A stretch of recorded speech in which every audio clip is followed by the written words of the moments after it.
वालेकुम। Class 9 subject social science lesson जो हमारा है ये है वर्किंग ऑफ एन इंस्टीट्यूशन। और आज का टॉपिक जो है ये है पार्लियामेंट।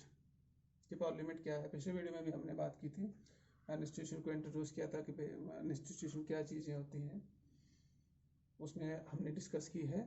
जैसे कि आपका फैमिली इंस्टीट्यूशन होता है, आपका एजुकेशनल इंस्टीट्यूशन होता है, आपका रिलीजियस होता है। तो इंस्टीट्यूशन जो होता है ये एक लॉन्ग टर्म, जिसे आप कहते हैं एक लार्ज ऑर्गेनाइजेशन होती है जिसको पर्टिकुलर टास्क होता है। जैसे हमने बताया, पहले भी बात की है कि जैसे फैमिली एक इंस्टीट्यूशन है, ये लार्ज ऑर्गेनाइजेशन है, ये पीछे से चली हुई आई हुई ऑर्गेनाइजेशन है। तो इसका एक टास्क होता है कि अपनी फैमिली को कैसे आगे ले जाना है, कैसे बेटर लिविंग देना है, कैसे एजुकेशन देनी है, कैसे उसको मेंटेन करना है, उसके जितने भी रिसोर्सेज हैं। तो इसी तरह पे आज हम जिस पे बात कर रहे हैं ये है पार्लियामेंट, इंडियन पार्लियामेंट। ये भी बेसिकली एक इंस्टीट्यूशन है जो पूरी कंट्री को रन करता है, जो पूरी कंट्री को मैनेज करता है। तो इस इंस्टीट्यूशन के अंदर तीन बड़ी चीजें होती हैं, यानी इसके तीन बड़े हिस्से होते हैं। एक को बोलते हैं लेजिस्लेटिव, दूसरे को बोलते हैं एग्जीक्यूटिव और तीसरे को बोलते हैं जुडिशरी। तो ये जाहिर सी बात है कि जो भी इंस्टीट्यूशन होगा, जो भी होगा, उसके कुछ कायदे कानून होंगे, उसके कुछ काम होंगे।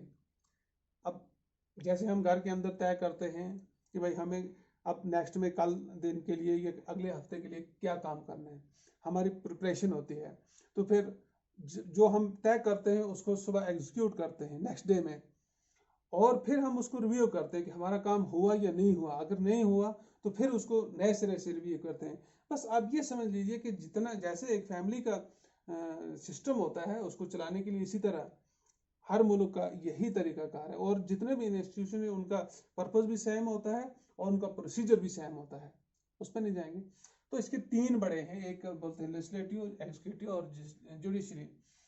लेजिस्लेटिव का मतलब होता है ये वो इसके ऑर्गन है जो कानून बनाते हैं, एग्जीक्यूटिव जो उसको अमल आवरी करते हैं, और जुडिशरी जो जहाँ पे भी उस कानून की जो बना हुआ होता है उसकी वायलेशन होती है उसको प्रोटेक्शन प्रोवाइड करता है। ये तीन हैं।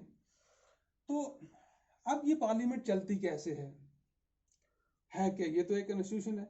इसके अंदर पहली चीज जो है ये इसमें देखेंगे कि लेजिस्लेचर क्या है। ये वो लोग हैं जिन्हें लोग चुन के भेजते हैं, इलेक्शन के जरिए इलेक्ट करके भेजते हैं, और उनके हथियारात होते हैं कि वो किसी भी कानून को बनाएं, उसको अमेंड करें। Legislature mean an assembly of people representative with the power to amend to enact law. यानी ये वो बाख्तियार लोग होते हैं जिन्हें लोग इलेक्ट करके भेजते हैं, जो बाद में जाकर उन्हीं लोगों के लिए, उसी मुल्क के लिए कानून को बनाते हैं जरूरत के मुताबिक, उसके अंदर तरमीम करते हैं जरूरत के मुताबिक। अब ये पार्लियामेंट जो है, ये हमारी इंडियन पार्लियामेंट जो है, ये इसे यूनियन पार्लियामेंट कहते हैं। इसका फीचर ये है कि ये बाइकैमरल लेजिस्लेचर है, यानी हमारे पार्लियामेंट के अंदर, इंडियन पार्लियामेंट के अंदर दो लेजिस्लेचर हैं। बाइकैमरल लेजिस्लेचर का मतलब होता है कि दो हाउस जो मिलके कुछ कानून बनाए। It consist of president and to houses, Lok Sabha और राज्यसभा। एक तो इसके अंदर प्रेसिडेंट होता है और दूसरा लोकसभा और राज्यसभा होता है। ये दो हाउस हैं। राज्यसभा जो है ये इसको परमानेंट हाउस कहते हैं, और लोकसभा जो है इसको नॉन परमानेंट हाउस कहते हैं। और लोकसभा जो है, जैसे आपको पता है, आपने कई इलेक्शन देखे हैं, लोकसभा के अंदर जितने भी मेंबर जाते हैं ये थ्रू इलेक्शन जाते हैं, यही होते हैं हमारे रिप्रेजेंटेटिव। और इनकी हमारे लोकसभा के अंदर इनकी कुल तादाद जो है ये 545 है, और उसमें से 543 जो है वो थ्रू इलेक्शन जाते हैं, और 2 जो है वो नॉमिनेटेड बाय द प्रेसिडेंट। और जो दूसरा हाउस है राज्यसभा, इसके अंदर जो तादाद है प्रेजेंट वो 245 है, जिसमें 233 जो है वो स्टेट से होते हैं, स्टेट काउंसिल से होते हैं, और 12 जो हैं वो नॉमिनेशन होते हैं बाय द प्रेसिडेंट। ये दो हाउस मिलके आपस में तय करते हैं कि हमको इनको क्या करना है, कौन सा कानून बनाना है। ये सब चीजें कानून बनती हैं वक्त को देख के, हालात को देख के। फिर वहां पे कानून बनाने के प्रोसीजर है, कैसे बनाया जाता है वो आगे हम बात करेंगे। तो अब ये पार्लियामेंट जैसे आपको बता दिया, it consist of president and 2 houses. इसका इसका ये मुश्तमिल होती है प्रेसिडेंट पे और 2 हाउसेस पे। अब देखेंगे इसके कि पावर्स क्या हैं। पावर का आपको पता है, पहले भी हमने बात की है। पावर्स का मतलब होता है इख्तियारात। जैसे फॉर एग्जांपल अगर आपके यहाँ कहीं पे झगड़ा हो जाता है, तो अब उन 2 झगड़ने वालों को वो कैसे उनका हल निकलेगा। तो अब एक पार्टी या दूसरी पार्टी या दोनों पुलिस के पास चली जाती हैं, तो पुलिस आती है, उनको पकड़ के ले जाती है। अगर वो भागेंगे, यानी पुलिस को ये इख्तियारात हैं कि उनको ढूंढ कर वहां तक ले जाते हैं, फिर उनका केस प्रोसीड करते हैं अदालत में। तो इख्तियारात का मतलब है ये उनके पास ताकत है, वही हो गया इख्तियारात। तो legislative power of the parliament, ये इसके इख्तियारात हैं। क्या इख्तियारात हैं? इसकी लेजिस्लेटिव पावर है कि ये कानून साज है। हमारी पार्लियामेंट जो है, इसके अंदर कानून बनते हैं। जितने भी जो मुल्क को जिस चीज की भी जरूरत होगी, चाहे आपको कॉन्स्टिट्यूशन के अंदर अमेंडमेंट करना है, चाहे आपको नया कानून बनाना है, चाहे आपको नई कोई भी चीज लानी है, उसके लिए आपको पार्लियामेंट का इस्तेमाल करना है। पार्लियामेंट के पास अख्तियारात हैं। जैसे हमने देखा कि 5 अगस्त 2019 को जैसे जम्मू कश्मीर का स्पेशल स्टेटस और आर्टिकल 335A को हटा दिया है, ये उसके अख्तियारात थे। उसने अपने अख्तियारात का इस्तेमाल किया, हटा दिया, ये उसके पावर हैं to enact law according to the constitution. मगर किसके तहत? आइन के तहत। जो आइन ने, कौन सा आइन?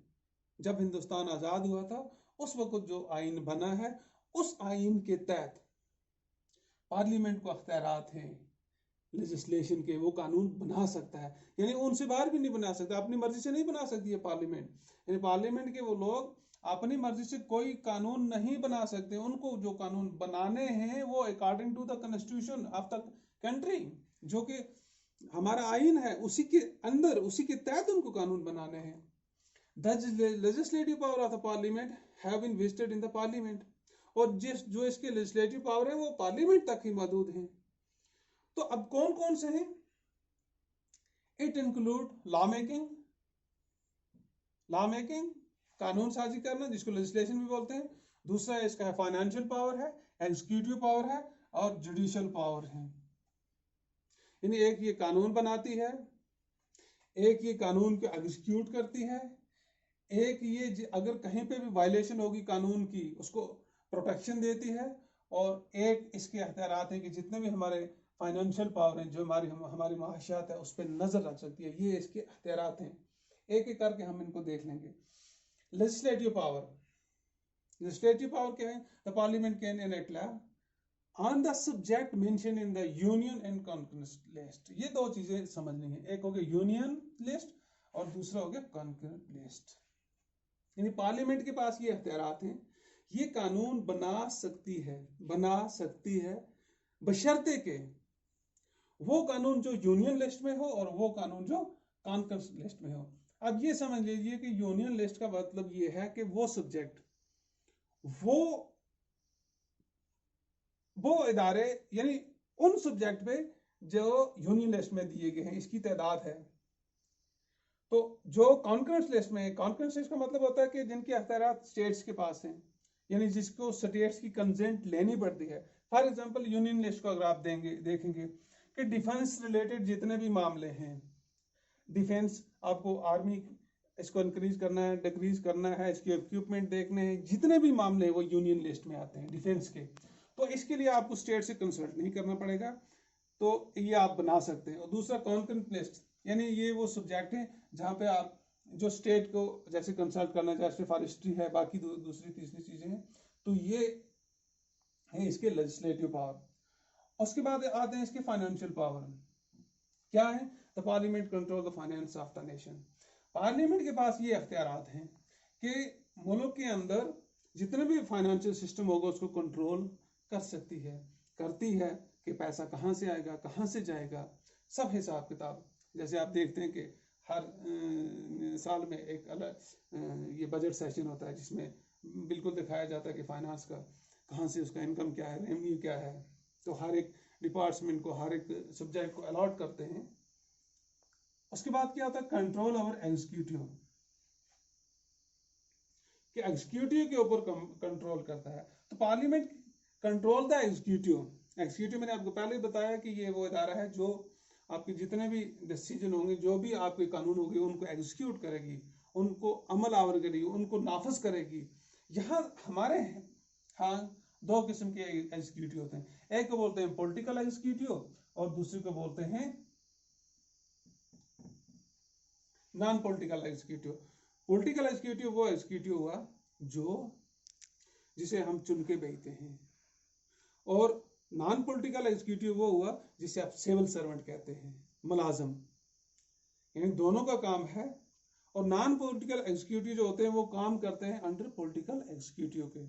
जैसे नॉन पॉलिटिकल जितने भी मुलाजम हैं वो सब सिविल सर्वेंट होते हैं, और उनको कंट्रोल कौन करता है, हमारे पॉलिटिकल एग्जीक्यूटिव जो होते हैं, जो जो ला कानून बनाते हैं, जो कानून को चलाते हैं, जिन्हें हम चुन के भेजते हैं। उसके बाद होता है यह है जुडिशियल पावर। जुडिशियल पावर क्या है, हमारे पार्लियामेंट के, यानी पार्लियामेंट ऑफ इंडिया के ये पावर है, it can remove the president and the vice president from office. इसके ये जुडिशियल पावर है कि ये एक प्रेसिडेंट को भी रिमूव कर सकता है और वाइस प्रेसिडेंट को भी रिमूव कर सकता है। कैसे कर सकता है, इसको पूरा प्रोसीजर फॉलो करना है कि काउंसिल ऑफ मिनिस्टर जो है और दोनों हाउस से उनकी सहमति होगी आपस में।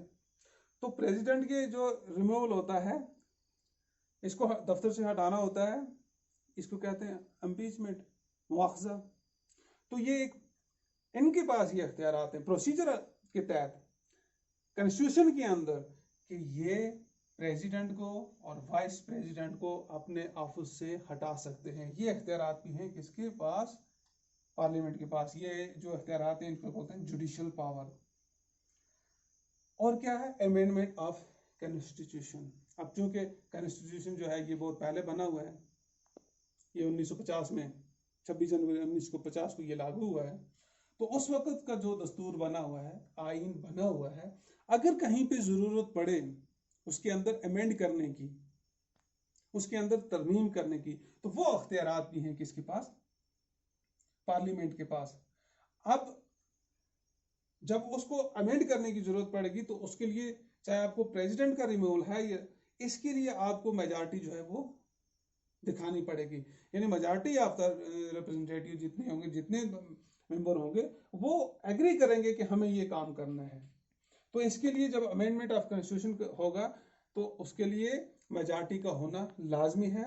और जब मेजॉरिटी होगी तो पार्लियामेंट के पास ये अख्तियारात है कि वो उस आइन को अमेंडमेंट कर सकती है। ये था पार्लियामेंट के मुतालिक कि इसके कौन कौन से पावर हैं, यूनियन पार्लियामेंट क्या होती है, लेजिस्लेटिव पावर कौन से होते हैं, जुडिशियल कौन से होते हैं, एग्जीक्यूटिव कौन से होते हैं, जुडिशरी कौन सी होती है। तो ये था आज। नेक्स्ट में हम इसके जो बच्चे हैं उसको भी कंप्लीट कर लेंगे। Thank you.